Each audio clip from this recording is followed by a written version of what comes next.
આપણે ગ્રાહ્ય રાખવી પડે. એટલે આ સંસ્કૃત સાહિત્યની એક નબળી કડી છે કે કર્તાએ પોતાના વિશે માહિતી નથી આપી તો આપણે ક્યાંથી લેવી? તો ઐતિહાસિક માહિતી એની કૃતિને આધારે અને એનું જે દંતકથા હોય એને આધારે એની માહિતી પ્રાપ્ત કરવી પડે. વાલ્મીકીમાં પણ એવું છે. આપણે એની કથા જાણીએ છીએ કે એને કોકે પૂછ્યું કે તું આ બધું પાપ કરી રહ્યો છે, લૂંટફાટ કરી રહ્યો છે, આ દંતકથા છે એ કોના માટે? તો એણે કહ્યું મારા ઘરના બધા મેમ્બરો છે એના માટે હું આ રોજ જોઈએ ખાવા પીવાનું એ લઈ જાઉં છું. તો પૂછ્યું કે તમે જઈને પૂછી આવો. ઘરનાએ ના પાડી કે જે પાપ તું કરે છે એ પાપ તારા ભાગનું, અમારા ભાગનું નહીં. એટલે ત્યાં એને મનમાં સજાગતા થઈ કે પાપ કરીએ છીએ એનું કર્મ ચોક્કસ ભોગવવું પડે છે. આ દંતકથા છે. હવે આપણને માહિતી શું મળે છે? તો વાલ્મીકીનું મૂળ નામ રત્નાકર હતું. પછી એમ કે એમણે આ જે દંતકથાના આધારે એમને જ્ઞાન થયું કે હવે મારે આ બધું મૂકી દેવું જોઈએ, મારે કંઈક કરવું જોઈએ. તો એ જે પછી એમણે મન એકાગ્ર કર્યું એને કારણે એમને વિદ્વાનોમાં, કવિઓમાં સ્થાન મેળવ્યું. અને વાલ્મીકી પોતે પછી પાછળથી ભાર્ગવ કે પ્રાચેતસ તરીકે ઓળખાયા. જ્યારે કવિ બની ગયા, વિદ્વાન બની ગયા, ત્યાર પછી એમની ઓળખાણ બદલાઈ ગઈ વાલ્મીકીની. એ ભાર્ગવ કે પ્રાચેતસ તરીકે ઓળખાવા લાગ્યા.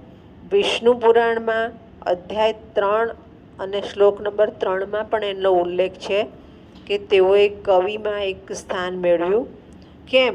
તો એમના મનમાં જે આખો કન્સેપ્ટ હતો, વિચાર હતો એ બદલાયો કે કર્મ 3 પ્રકારના હોય.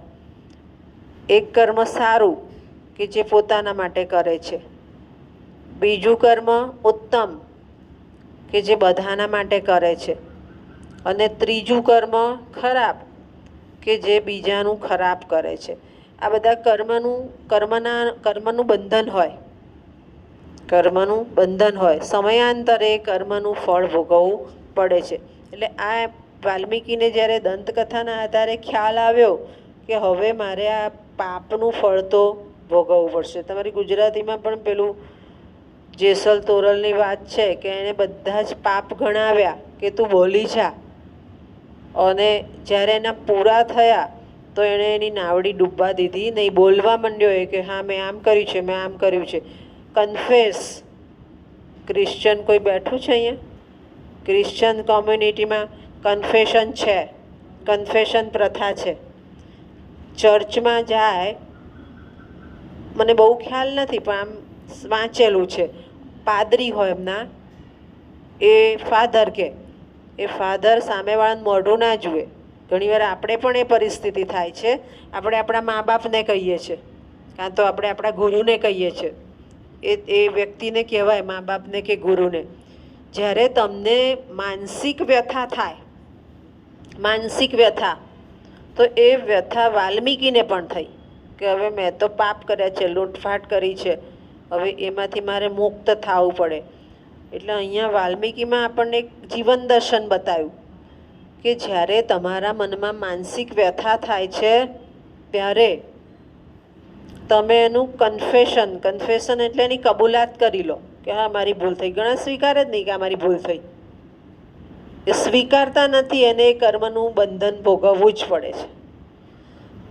આ ચર્ચમાં જે કીધું એ પાદરી ક્યારેય એ માણસનું મોઢું ના જુએ. અને માણસ વ્યક્તિ જઈને પૂછે કે મારે આ મુશ્કેલી છે, એટલે પાદરી તો પોતે ધર્મના પુસ્તકો વાંચ્યા હોય, આધ્યાત્મિક હોય, એટલે જવાબ આપે કે આ રીતે વર્તી શકાય. એવું જ છે ને કંઈક બેન? એવું જ છે. અને પછી પાદરી ત્યારે એ વ્યક્તિનું મોં જ ના જુએ, એ નીકળી જાય ચર્ચમાંથી, પછી જ પાદરી ત્યાંથી નીકળે. એવી રીતે આપણે પણ આ વસ્તુ એ લોકોમાં ચર્ચમાં છે. આપણે પણ ઘણીવાર તમારા મનમાં થાય છે કે આ વસ્તુ હું મારી માને પૂછી લઉં, મારા બાપને પૂછી લઉં, ગુરુને પૂછી લઉં. ભૂલ થતી હોય તો એ ભૂલ અટકાવવા માટે થઈને તમારે એને પૂછી જ લેવું જોઈએ. ઘણીવાર પોતાનું મન જવાબ ના આપી શકતું હોય તો જે અનુભવી છે તો આપે જ, પણ કહેવાય બધાને નહીં હોય ને, તો ઢંઢેરો ટીપાઈ જાય. યોગ્ય વ્યક્તિને જ કહેવાય. બરાબર ને? એટલે વાલ્મીકીમાં આપણને આ જીવન દર્શન પણ મળ્યું બીજું એમ કે તમે જ્યારે પોતે સજાગ થઈ જાઓ છો પોતે, તો કવિ વિદ્વાન એક ચોક્કસ મંજિલ, એક ચોક્કસ ધ્યેય પણ મેળવી શકો છો.